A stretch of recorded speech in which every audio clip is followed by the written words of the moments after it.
Good morning. This is Amy Novakuski with Ginger Snap Works, and I'm outside in my lovely outdoor office today.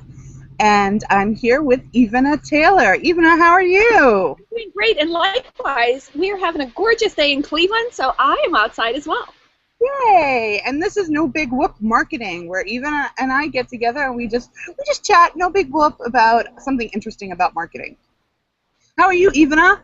I'm doing absolutely great, but I have to tell you, Amy, I'm a little bit, I don't know if I'd call it nervous or anxious, because you know I'm doing my big Bizapalooza event, and you're just a huge component of that, and it's all about email marketing, and that's the strategy that we're using to promote the event, right? I Primarily know. email marketing. So that's what we want to talk about today is email marketing. So, Ivana, the word on the street is email marketing is dead. What do you think about that? I think that's BS. Okay. I really do, and the reason I think that it's BS is because you guys don't know, but Amy and I are in the green room. We're talking about advertising, Facebook ads, Google ads. We're talking about a variety of different ways to drive people to your site, and I'm finding that, at least it's been my experience, that absolutely nothing beats the efficacy of a great email list, especially when you have a relationship with those people. And those are the two key things that you're saying in there: a great email list and a good relationship with people. Here's Correct. what. So I'm a marketer, right? I've been doing marketing in some form or another for about 20 years. And about 2 weeks ago, I signed up for a service that skims all the email marketing out of your email list. I felt like I was betraying my profession, Wait, right? can you say that again? Yeah, I found there's a service called Unroll Me where you still get the emails delivered to your box, but it kind of like skims them out and groups them all together so that you can look at them all in one place on a Oh, daily, I think like I've in a heard daily of basis. that. So I felt like I was betraying my profession, by using a service that takes marketing away from me. Mm-hmm. But like I'm overwhelmed with email marketing. When it went through, it showed that I have subscribed to over 700 different email marketing subscription lists. Oh, And that would be me too, for yeah, sure. and I don't read them all, and you can't read them all. Right. So so that led me to like this conversation as a marketer, how can I make my emails, because I send out email marketing, right? How can I make them more effective? And I think my email marketing is pretty effective right now. I have open rates that are in the high 30s, which is pretty That's phenomenal, great. right? And so what I've done with so let's talk about some strategies for email marketing. Even your email is great also for DIY marketers. I read it every week, and I'll tell you why. Talk about your email marketing philosophy for a second. Well, my email marketing philosophy is short and sweet, and I know I'm going to, like you, betray my profession. But one of the things that once someone is signed on to my list, if you're talking about the tips emails in particular, um, one of the things that I really that I realized from my users is that they are always asking me questions about how do you do this and how do you do that. And so I just decided to put together a bunch of tips, but I really try to keep them in little tiny snippets, one little tiny thing at a time. And I think it takes probably about 30 seconds to consume it. And if you'd actually like to implement the tip, probably might take you another, minute to 15 minutes to implement the tip. And the unsubscribe rates are very, very low, which kind of surprises me. The other thing that I do is I have them go out like every 4 to 6 days. And the reason I chose that is that as the calendar rolls around, it's not like every Tuesday. And that's just a decision that I made, that I wanted it to be just like a little, oh, right? Uh-huh. And I think it's effective. I've kind Oh, of taken thank the you. same That's approach. good to know. Yeah, I've kind of taken the same approach with my email newsletter, right? I'm putting that in air quotes. Air quotes, not hashtags. Um, and I've named my newsletter the Social Media One Bite, kind of like a one bite brownie. right? So you Right. can just get this one tiny little morsel of juicy, delicious information that you can implement right this second, right? Or usually a tip about social media or something cool that you can do with Google that you didn't know about. And I try to keep it as short as possible. I read, you know who Seth Godin is, right? Of course. Hmm. He did this blog post about emails that and this is email newsletters as well as your like communications, that they shouldn't have more than 5 sentences. I really like that because I don't think. How do I say this? I suppose there's a time and a place for. Who was it that said the Ogilvy guy or whatever that said that you can write as long as you want, as long as it's about the other person. Right, right. But I feel like that's a blog post. Like I see this often. This is like how people have their marketing set up, and it like mystifies me, right? They do this lengthy email newsletter that is probably 1,000, 1,500 words. Then they send that out. Then they take that newsletter and put it right on their blog post. I don't get that rationale. Like if you're gonna put, well, I get it and I don't get it, right? Why would I sign up for your email newsletter when I can put you in an RSS feed and read it anytime I want, right? Yeah. Yep, I agree. I agree. And I think there are certain communities that will send me emails that are really blog posts, but then their blog isn't out there. And I'm a big believer, because I do run content as a primary marketing strategy. I actually prefer to do the reverse, even with my clients. I put things as a blog post, and then I like to send sometimes like an RSS email about one for my industrial folks, and this is really key, everyone. For my industrial folks, I really only do it like once a month, so that they get the RSS once a month for things that they've missed that drives them back to the site, and then if there's something in particular that they need to know about, that's what I use the email for, right? An email is something that's more immediate, so I don't like to send things in an email that aren't communicating something current. Like this is something for you to do like right now. Got it. Got it. So that whole strategy of you write your newsletter and then you put that on your blog, like there's two sides of that coin. Why would I subscribe to your newsletter and clog up my email box when I can just read it on your website? The other side of that is, yeah, great. So you're having this developing this personal relationship inside email, but the whole point of that email is to get them back to your website because it's on your website where they click a button and do business with you. Correct. So, like, it just mystifies me, that whole process of copy and pasting your newsletter onto your blog post. I kind of like what you and I are sort of doing, which is we're blogging heavily, right? We're creating a lot of content. We're creating a lot of social media content, and what goes out via email is a short, direct communication to someone for something that they can take action on right now. Because here's the thing: you have to train your list and your audience. Now, if you've been doing this, write a 1,500 word email, and you've been doing that for a while, you've already trained your list to realize that they're going to get a big giant email from you. Right, and that there won't be a call to action in it. And I think I wouldn't say I have a huge email list. I have a good-sized email list, and one of the challenges for me has been teaching them to take action. And so that's my reason for not doing that. And maybe other people have a different marketing strategy that they're running. Right, and I think that's the downside to giant emails. Like when you send out emails with tons of information in them, you train people to either not take any action, just consume the information, or you train them that it's like the call to action isn't immediate. Right. Right. And I already have that problem, right? Because I've spent a lot of years creating a lot of content and giving it away for free. And this year I've made the transition into really providing premium content and training that is premium, which means you got to pay for it. Right. So what I've been doing, and that's I think we should talk about next week, is premium versus freemium versus free. Yes. That's next week's topic. So what I've been doing in the social media one bite, which you can go get at gingersnapworks.com, is I've been writing a blog post about the topic, right?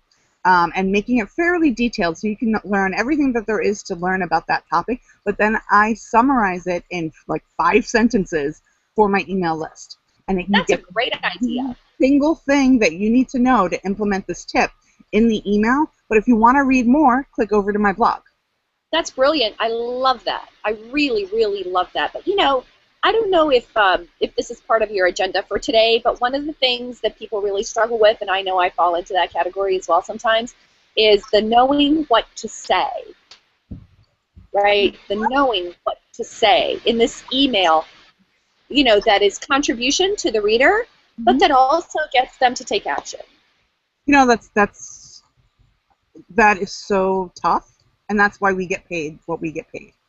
That's right. That's why I hire you to do my stuff. That's why you hire a professional to do your marketing, because they that's where the art of marketing comes in, right? There's a whole science component to it.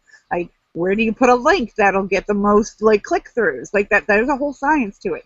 But the art of marketing is, how do you communicate with somebody in such a way that they feel like you get their world and inspires them to take action. And it's not something that I think you can sum up in a tip, right?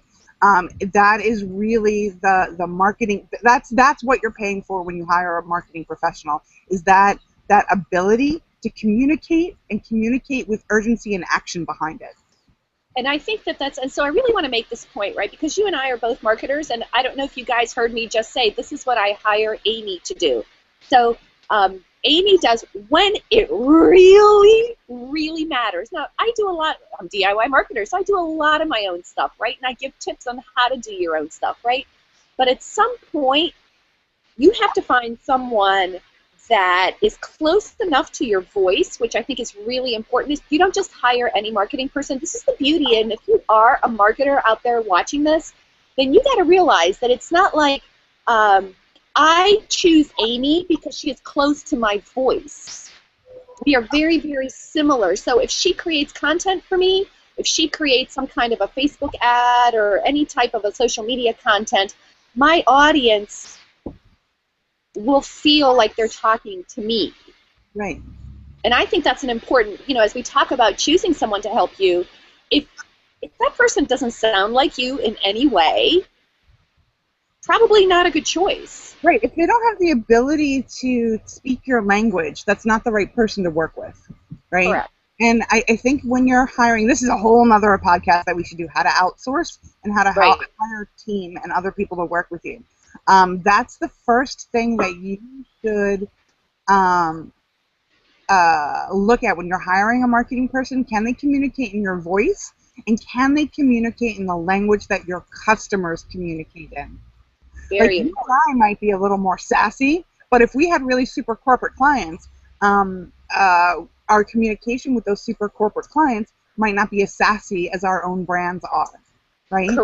Correct. And that has to come through in your email, right? So actually the tip that we're kind of talking around and haven't stated very specifically is that when you are writing your emails, it is important to use your voice, but I think, like you said, Amy, it's very, very important to speak in a language that your customer might, in that voice of the customer. Here's where I think, so let me give you the lowdown on my opinions on email marketing. Right, I've really struggled with it for a very long time because I've seen its efficacy kind of dwindle, right? People, and you keep seeing the industry putting more things in place where to have you not receive as many emails. Like you're coming up with that tab system, right? That tab system is fantastic. There's whole categories of emails I don't read anymore because they get sorted for me. Yahoo just announced that they were doing a pre-sorting spam feature thing so that emails generated from a third-party service like Infusionsoft or Constant Contact will automatically get segmented out of your regular email. So like the email industry is working towards having you get less email, right? So there are all these trends that are going on right now. If you look at kids, college kids and kids just graduated from college, they're not using email, right? More collaborative forms of communication are becoming prevalent.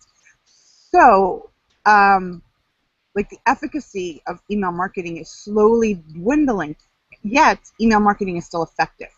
And from my standpoint, email marketing really isn't social. It's a one-on-one conversation. I'm speaking at people. They're not replying back to me.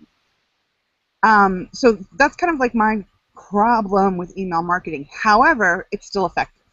Well, you know, I think you brought up a really important point. Early in this conversation, you asked me why my emails are so effective. And I think one of the reasons is that I don't write my emails to a list. I write my emails to a single individual. That's excellent. I think the next, I think there are two things that you need to do to have more effective emails. And the first one is doing exactly what you're saying. Speak to an actual person. This is why doing like you and I, when we work with our clients, we do so much work around your target audience and your ideal client, because it's that important. When you're speaking to an actual real human being, like your clients are real human beings, your marketing gets more effective. Correct, and that's why I'm such a huge advocate of focus, right? And it's really interesting because, you know, I've had people write back to me and say, you know, I had to read that email a couple times, and I just realized, like, oh my God, this just went to her list, right? And actually, there's some really wonderful sneaky tricks, but it requires a lot of manual labor inside your email marketing system. And one of the, I'm sorry? Yeah, talk about that for a second.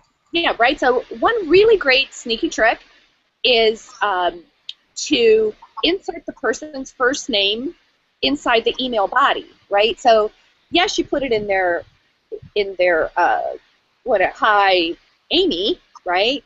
But you can also insert it strategically inside the body of the email. I actually do not do that, and one of the reasons is because I have been too lazy to go inside my email marketing system and clean those first names. And that means you've got to go in there, and one way to do it, and I know people that have done this really effectively, and my friend Mike McAllowitz, who's in your neighborhood, the toilet paper entrepreneur, he does this in such a brilliant way.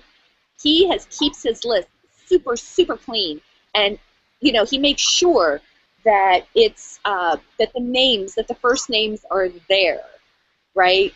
And he makes sure, because you know, some people will just put T, or some people might just put A Novokoski, or you know, whatever, and you have to really know, like maybe it's in their email. You might have to do some research, but I would say this would be an ideal thing for a VA to do, is to put them in charge of cleaning up that list. You might have to click over, you know, do some searching on Twitter, do some searching on LinkedIn, do some searching, right? But if you want to improve the responsiveness of your list, little things like that make all the difference. Oh, that's such a great tip. That really is such a great tip. So to make your emails more effective, be more personal. That's one.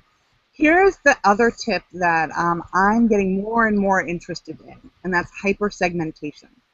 Ah, yes. Everyone's more interested in that. So you have one giant list, right? Right. But if you can figure out a way with your email marketing system, or even with like, you know, you create an Excel spreadsheet to say, this little section of my big list, this little section right here is super interested in, let's say, Facebook advertising, right? Like I figure that out somehow. Either they clicked on a link, or like we've had some interaction, and I tag them specifically that these people are interested in Facebook marketing. And then I talk to only these people about Facebook marketing, because the rest of the people don't care. And so that's so true. You're seeing that more and more in the retail sphere, right? Like if I go look at Hello Kitty purses, and I sign up for an email list, a really good email list is going to know that I'm interested in Hello Kitty purses, and will send me promotion after promotion on the Hello Kitty purses, right? And you know, and it doesn't, and you don't have to be in a super expensive service like Infusionsoft. I think I don't want to gloss over what you said. Every email system allows you to create specific forms, and based on that form, so what I would encourage people to do is really work towards creating very, very specific offers or links that, like you said, people can sign up for, right? I use Aweber, and there's an awesome, awesome tool that I discovered a little while ago called AW Pro Tools, and it gives you the ability to tag emails based on how people link, or what people click on the link. So I can say, I can send an email to my entire list, but I can include a link to a Facebook ebook or a Facebook webinar. And then just those people that click on that link will be tagged as people with that Facebook interest. So really, you might have to think a little creatively, but no matter what system you use, there is a way to get to that specific segment. If you're using MailChimp, here's like a really cool thing. If you send an email that's very specific, again, about something, and then the people that click or respond to that, you can create a little segment just for the people that clicked on that email. Right. Right. And I think that if you use those two things, get super personal and talk to an individual and start segmenting your list and make little lists out of your big list, I think that is going to make your email marketing more effective. And I think that you, I'm like this close, even I'm this close to saying you have to. I'm this close to saying you have to start segmenting your list and hyper-target specific individuals. I'm not quite there yet. Just like with Google, right? With Google Plus, I'm not quite there yet. To say that you have to have a Google Plus presence, but I'm really, really close to it. It's just the way that email marketing is going. That the more you can target people inside your list, the more effective your email is going to be. And it takes patience, doesn't it? I think that's where a lot of us go wrong, is that we don't take a long view of the whole thing. Or maybe we get discouraged. Hey, okay, so I have to ask you a question. Yeah. Because I know that email is a sensitive topic for you, right? And that is, right? Because Amy's a big social media relationship builder. And emails have gone so to the mass spam, as we've just been talking about, but I know that this is, like, you tread lightly when it comes to email because you're so committed to relationship. Right?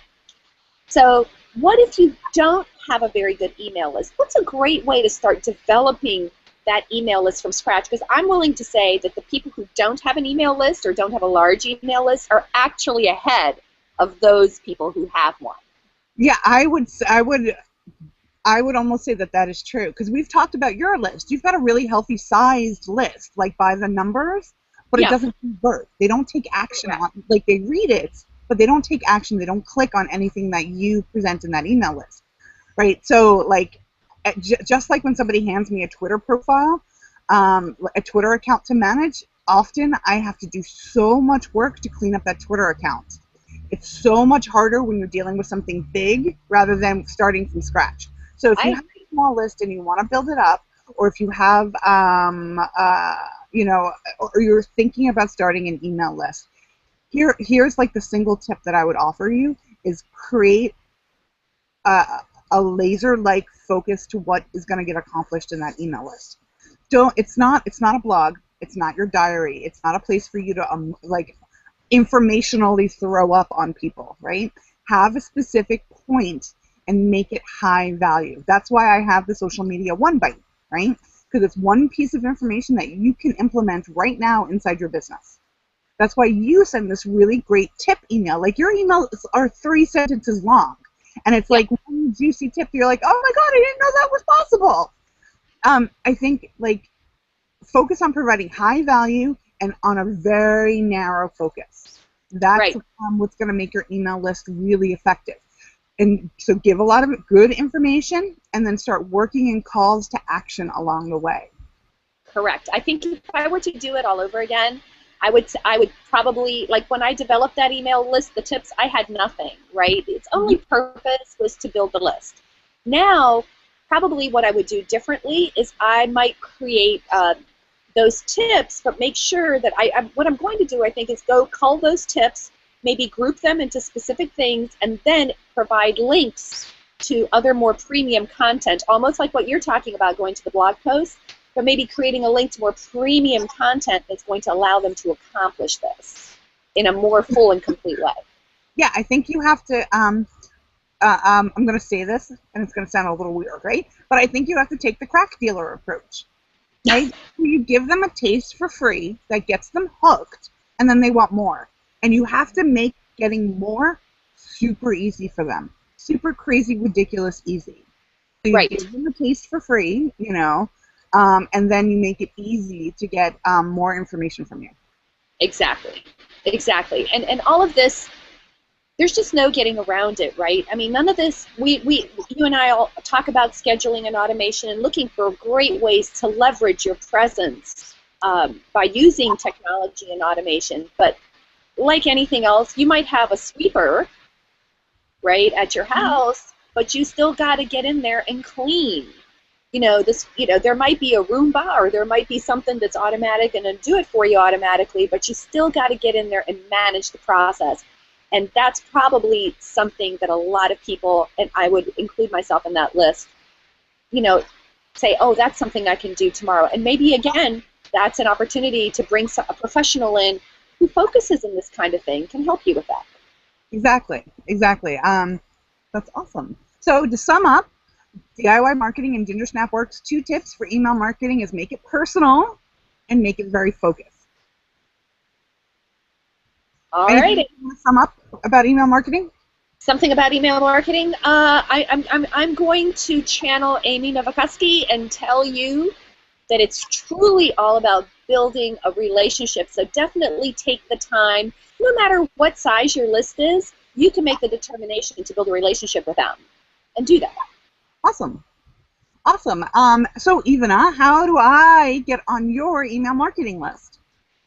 Well, you know what? I've just redesigned my site, right? And so one of the really great things that you'll find on DIYmarketers.com is lots of different ways to get on the list. You can land on the site and decide to take your personality assessment, and you'll get a free report.